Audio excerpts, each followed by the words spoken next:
despejemos un poco, de acuerdo con la información que puedas tener o con tu percepción, ¿qué ves en el caso de la plataforma unitaria? ¿Por qué? Porque tocaste varios elementos. La renuncia de Cartaya. Cartaya es un funcionario de muy bajo perfil, pero de muchísima actividad, y pues ha renunciado ante su rol de representación en el Consejo Nacional Electoral. Esa noticia salió recientemente. Luego tienes un aparato represor, pues, que está funcionando allí, pero bueno, y ese aparato represor pareciese que sigue siendo acciones muy quirúrgicas para ir quitando los apoyos que puedan tener algunos grupos que se han configurado dentro de la propia plataforma. Pero bueno, está la salida de Fernando Martínez Mótola de la sede de la Embajada Diplomática de Argentina, y también se generaron muchísimas especulaciones sobre esa decisión que tomó Martínez Mótola, que también ha sido un hombre de aparato político no partidista, pero que ha estado siempre trabajando en el área política de la oposición venezolana con distintos grupos. ¿Cómo estás entonces percibiendo a esa plataforma democrática o esa plataforma unitaria que no parece unitaria?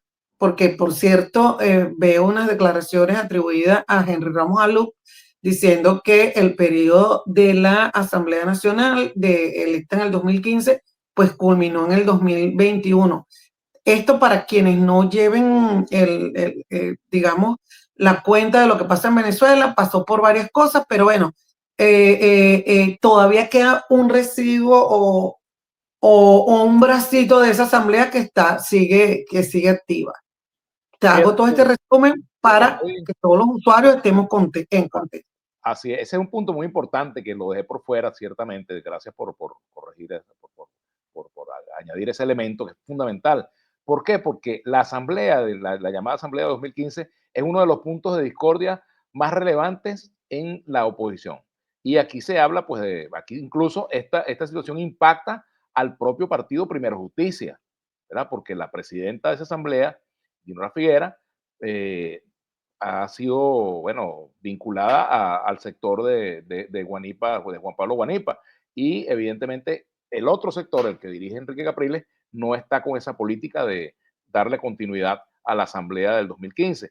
Y ahí coincide un nuevo tiempo y coincide Acción Democrática. Es decir, ya la grieta en la plataforma unitaria es más que evidente. Eso es como una falla de esas en California, como una falla de terremoto, que eso está a la vista. Entonces, esa es una plataforma que carece, bueno, no sé si de plata, pero de forma, y no es unitaria. Carece de unidad porque ya como instancia pareciera haberse agotado.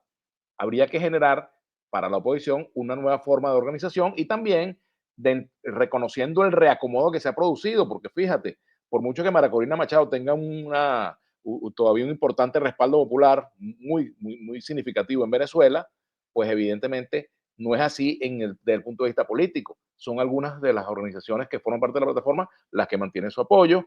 Incluso en Primera Justicia, una parte de Primera Justicia apoya a María Corina, no toda Primera Justicia apoya a María Corina. La de Henry Ramos sabemos cómo ha sido siempre su actitud muy zamarro él, pero también AD lo es como partido, la veteranía. Y entonces pareciera que hay sectores de la oposición esperando que ese hielo, que significa el liderazgo de María Corina, se vaya derritiendo como si estuviera puesto en la vereda del sur del lago al mediodía ya en Maracaibo, ¿no? Es decir, que ese es un proceso lento, pero que está en plena ebullición. ¿Por qué? Porque no toda la oposición está con la estrategia que tiene Maracolina, pero además, no solamente que no está, sino que te aseguro que buena parte de esos partidos no conocen cuál es la estrategia. O sea, qué es lo que tiene entre manos, cuál es el plan político que ellos tienen de aquí en adelante. Se dice que el Mundo González Urrutia ha dicho que va a venir a Venezuela. ¿Será verdad? Vendrá, se juramentará en, qué sé yo, en un río venezolano, en la frontera, qué sea, o sea, ¿cómo va a entrar a Venezuela sin ser detenido? Llegará hasta Venezuela, efectivamente, se vendrá. ¿Y qué va a pasar si todo eso son promesas de cumbiambero, como dice la canción colombiana, ¿no? ¿Verdad? ¿Qué pasa si, por Claro. ejemplo, no se produce ese ingreso de Mundo González Urrutia de Venezuela? ¿Cómo va a quedar su palabra, su liderazgo? ¿Cómo va a quedar esa estrategia? Es decir, son muchas preguntas, por eso es que hay muchas más preguntas que respuestas, ¿verdad? No tenemos ni todas las Así, preguntas ni todas las respuestas. y fíjate, Vladimir, también mencionaste este reacomodo en el Partido Socialista Unido de Venezuela, que pareciese también que entonces esta corriente un poco más extrema, llegar a desconocer la voluntad popular, que no era solo un mantra, era un fetiche del chavismo, decir que todo se sometía a elecciones y se reconocía, aunque evidentemente desde el 2010, 2015, cuando la oposición empieza a ganar tracción y a ser mayoría electoral, pues empiezan a dar también estos desconocimientos de una u otra forma a esa voluntad popular.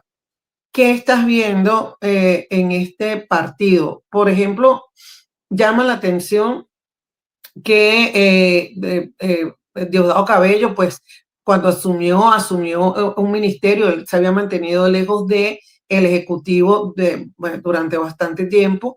Luego vemos cómo la Cava, por ejemplo, bajó muchísimo el perfil, parece que lo mandaron a que se quedara tranquilo, aun cuando en las encuestas salía como muy reconocido en términos de apoyo popular. ¿Qué estás viendo en el Partido Socialista Unido? Y hablo del Partido Socialista Unido de Venezuela porque durante todo este trasiego que ha habido, ese gran polo patriótico también se ha ido desmembrando y una de las demostraciones más evidentes ha sido el hecho de que el Partido Comunista de Venezuela pues no solamente fue expropiado su tarjeta, sino que además no forma parte de esa alianza que en algún momento apoyó. Bueno, mira, en cuanto al Partido Comunista, ya, yo he dicho en otra oportunidad y lo repito, que ellos hicieron el gobierno hizo una especie de experimento de ingeniería genética, convirtieron un gallo en alacrán o quisieron convertirlo, pero resulta que por mucho que tengan el control de esas siglas, evidentemente el Partido Comunista, el histórico, el reconocido con sus virtudes y sus defectos, con sus luces y sus sombras, ese es un partido que está claramente enfrentado a la política económica, a la política en materia de derechos humanos, en cuanto a todas las políticas pues, del gobierno de Nicolás Maduro frente a la represión, frente a muchas de estas cosas que hemos vivido en todos estos años, ¿no? Ahora, fíjate, con respecto a lo que ocurra dentro del Partido Socialista Unido de Venezuela, ellos están en este momento, como han sabido estarlo en tiempos de tensión y de crisis política, muy amalgamados, ¿verdad? Hasta ahora no hemos visto un desprendimiento importante, que tú digas que el Partido Socialista Unido de Venezuela está dividido, que hay corrientes muy fuertes que están disputándose el poder internamente. No lo hay. Hasta ahora hemos visto que pareciera que está funcionando la llave Maduro-Cabello. Está funcionando, bueno, solo que observo que Cabello ha optado por algo que no había optado directamente, que es como por una proyección personal. Entonces pretende ahora ganarse el favor de algunos sectores de la opinión que nunca lo han visto con buenos ojos, promoviendo, por ejemplo, campañas contra la corrupción policial. De hecho, ha dicho que terminó su curso de PNB, ¿verdad?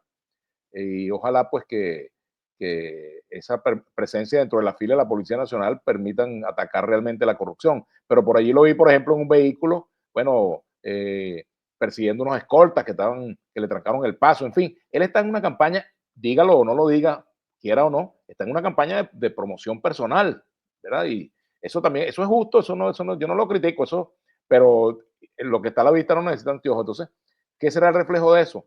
De la necesidad de irse fortaleciendo de cara a una eventual repetición de elecciones. Por ejemplo, podría poner yo a especular, ¿no? Es una especulación, no es un dato específico. Pero también puede ser, bueno, parte del reacomodo. Bueno, todos sabemos lo que pasó el 28, él también lo sabe Nicolás Maduro, y evidentemente hay una mayor presencia de Diosdado Cabello en la toma de decisiones. Es decir, la luz de otros cuadros que estaban allí en el PSUV se ha venido apagando, se ha venido bajando de intensidad, y esa intensidad la ha tomado Diosdado Cabello. Hablo en concreto, pues, por ejemplo, los hermanos Rodríguez, ¿verdad? Y eso es evidente. Otro aspecto interesante que había que señalar, un coletazo del 28, es la salida de Francisco de las Cárdenas de la Embajada de Venezuela en México. Él escribió un artículo después del 28 de julio diciendo, bueno, algo así como, oye, qué bueno que ganamos, pero sería bueno que mostráramos cómo ganamos, ¿verdad? Y yo entiendo que eso generó pues mucha molestia en el gobierno, Y no es que él renunció a la embajada, como se había dicho, sino que le nombraron, o sea, le pasaron una comunicación de Cancillería al gobierno mexicano solicitando beneplácito para la exgobernadora del estado Falcón, Estela Lugo. Es decir que, bueno, ese es un coletazo, pero no es que ha habido grandes coletazos. Bueno, aparte del coletazo previo a esas elecciones, que fue todos estos escándalos que llevaron a la cárcel a la Tarea de Isami, esos son coletazos en el orden político, pero evidentemente no pudiéramos hablar de una grieta en el Partido Socialista Unido de Venezuela. ¿Por qué? Porque ellos saben, el PSUV sabe lo que significaría la pérdida del poder en las actuales circunstancias, sobre todo también, y eso lo saben algunos líderes, con este asunto de la recompensa. Fíjate, por ejemplo, me llama la atención que en el caso de Siria, el gobierno de los Estados Unidos le retiró la recompensa y la calificación de terrorista al líder del frente este que derrocó a Assad. Y eso quiere decir que las políticas de los gobiernos pueden cambiar. Y uno de los puntos que mantiene trancado el juego en Venezuela es eso, ese punto de la recompensa, ¿verdad? Mientras se mantenga la recompensa por Nicolás Maduro, por Diosdado Cabello y por otros dirigentes, mientras se mantengan este tipo de políticas, evidentemente no hay razones para que ellos piensen en dejar el poder, ¿verdad? Yo me pongo en su lugar y no es que apoye lo que están haciendo, sino que entendemos que esa es una dificultad que mientras no se resuelva, va a estar allí presente y va a generar trabas para la solución del conflicto político venezolano. Quiera o no, eso es así, ¿verdad? Y eso evidentemente lo saben tanto en el gobierno como en la oposición y en Washington. Y quizás por eso es que, bueno, hay mucha expectativa con respecto a qué va a pasar en estos últimos días de la administración Biden y en los primeros días de la administración Trump. Viene un Trump pragmático, viene un Trump de lineadura con Venezuela, viene un Trump que no va a hacer concesiones, se van a retirar las empresas petroleras que están en Venezuela o va a continuar ese acuerdo por encima de las diferencias en el orden político. Todas estas son cosas que se van a ir desarrollando pues en los días venideros, Lumeli.